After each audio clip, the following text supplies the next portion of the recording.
our government will introduce the Alberta Sovereignty Within a United Canada Act, so that when Ottawa implements a policy or law attacking our economy or provincial rights, our government will not enforce these unconstitutional measures in Alberta. We know that the exceptional powers that the Premier is choosing to give the Alberta government in bypassing the Alberta legislature is causing a lot of eyebrows to raise in Alberta, and we're going to see how this plays out. I'm not going to take anything off the table, but I'm also not looking for a fight.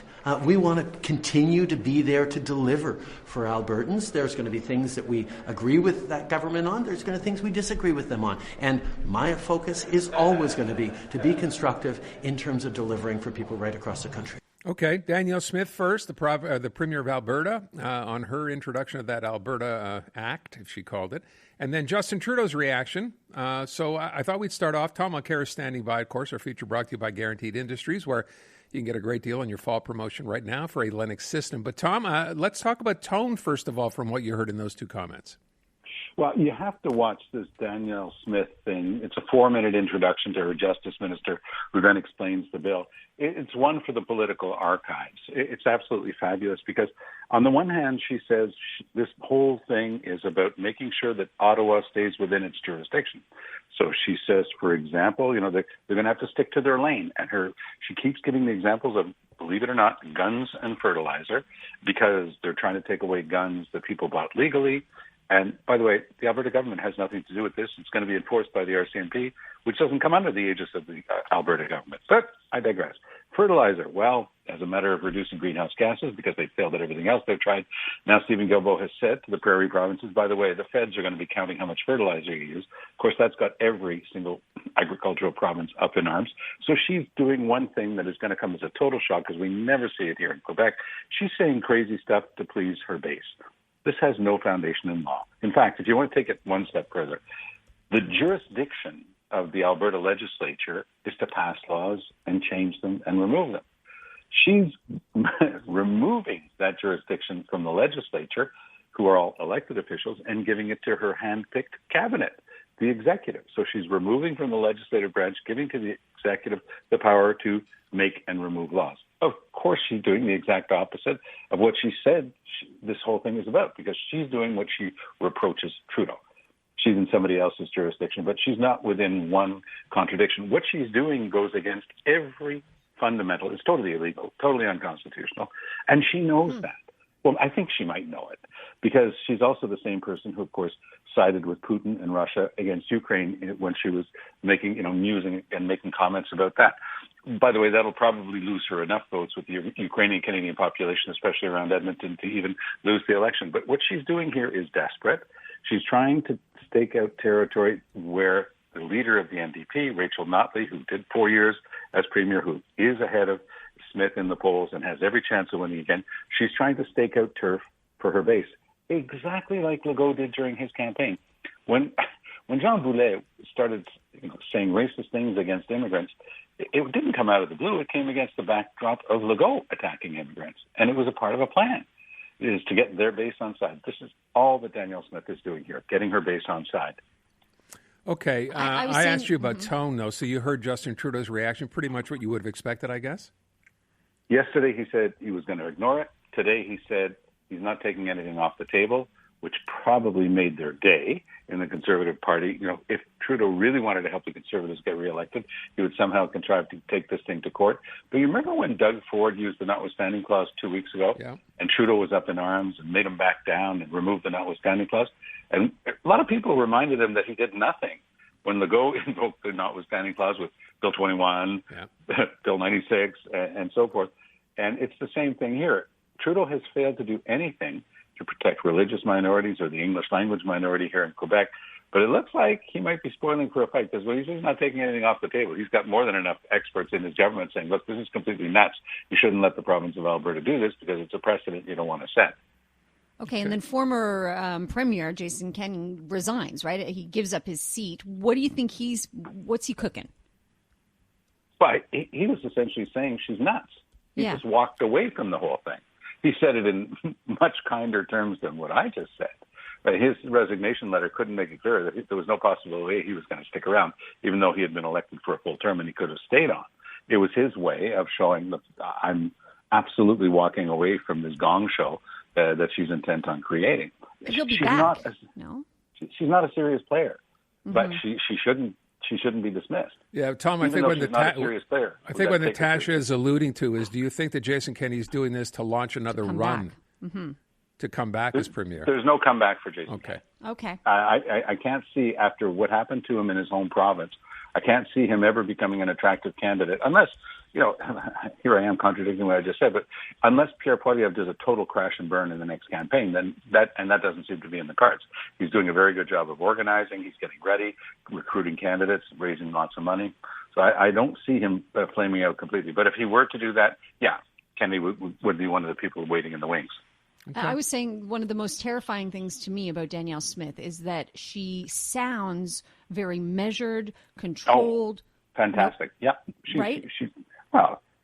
She spent years on the radio. What else do you need? But it's that's terrifying in itself, because somehow she says things that make no sense, and yet you're like, that sounds logical. And because I've had a chance to meet her and talk to her, I've always shown a little bit more forbearance, saying, no, she's not completely cuckoo. It's not true. And, she's got a plan, and she's talking to her base, which is what politicians do.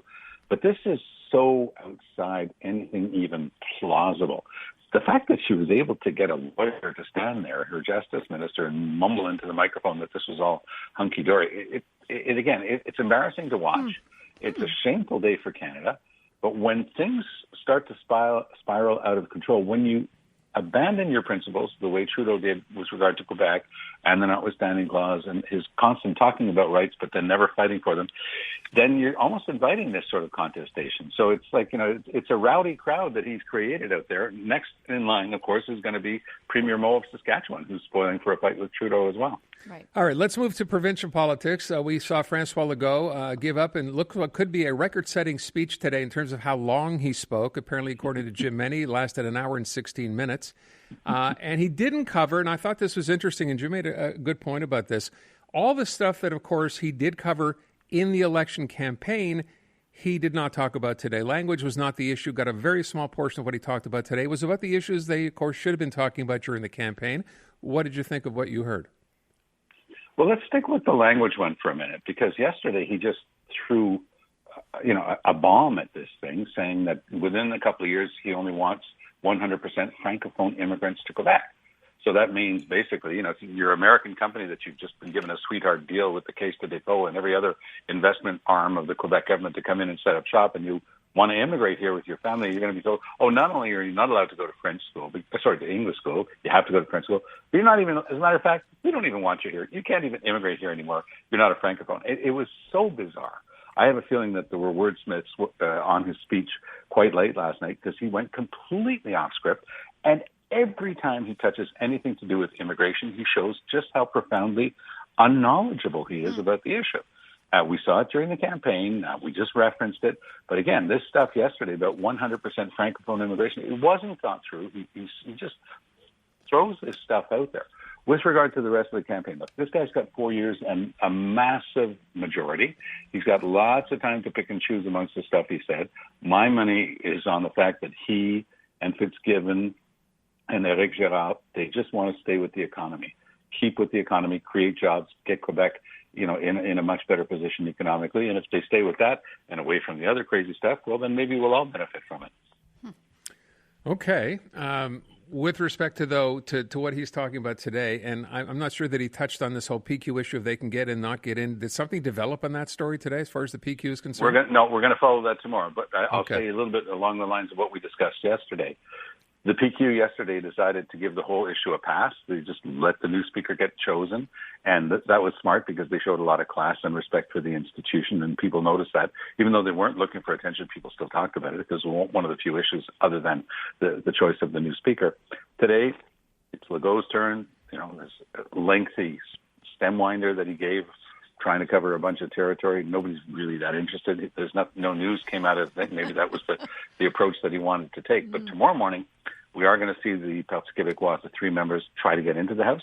Now, when she decides to block them, the Sergeant at Arms, she will simply tell them that they're not allowed in. I don't expect it to go any further than that. All they want is the picture of being refused. And then the ball's going to be back in Legault's court, because Simon-Jeanin Barrette, his justice minister, who's also his House leader, has been saying, well, we might not have time in 9 days to bring in a law to make it possible for them to come in without swearing the oath to King Charles III. And at this stage of the game, the PQ is still sticking to their guns.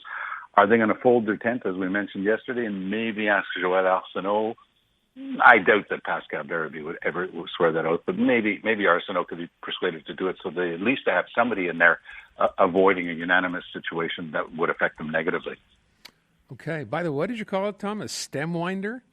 Yeah. That's a long speech? Is that? It's a very long speech, yes. Note that. I've not heard that before. Natasha? Well, no, I'm just thinking about Danielle Roy. So is Danielle Roy losing any sleep over this? Natalie Roy, sorry. Yeah, I think she's going to do just fine as a speaker. She's got a complicated issue in front of her. The easy way for her to duck out is to say, my predecessor has decided this, and there's not enough new information for me to go against what he's decided. But that would be a weak way for her to start, because when she gave her speech yesterday, and, you can tell when somebody actually wrote their own speech. Mm-hmm. And this was hers. She possessed it. And it was her thoughts about the new function she was going to be doing. And she referenced her political mentor, Jean Lapierre, the much regretted late Jean Lapierre. And she said, he's the one who talked me into going into politics, and he's always been a model for me. And Lapierre was an iconoclast. He was a strong character. He wasn't the type to get pushed around. So it's going to be interesting to see whether she actually starts digging in her heels on this. She pushes to find a solution. Okay. I think that at the end of the day, the PQs had their 15 minutes of fame on this one. I think that at some point they're going to have to start moving. But are they all going to do it, or is PSPP, their leader, going to wait until he's allowed to come in without the oath? We'll see.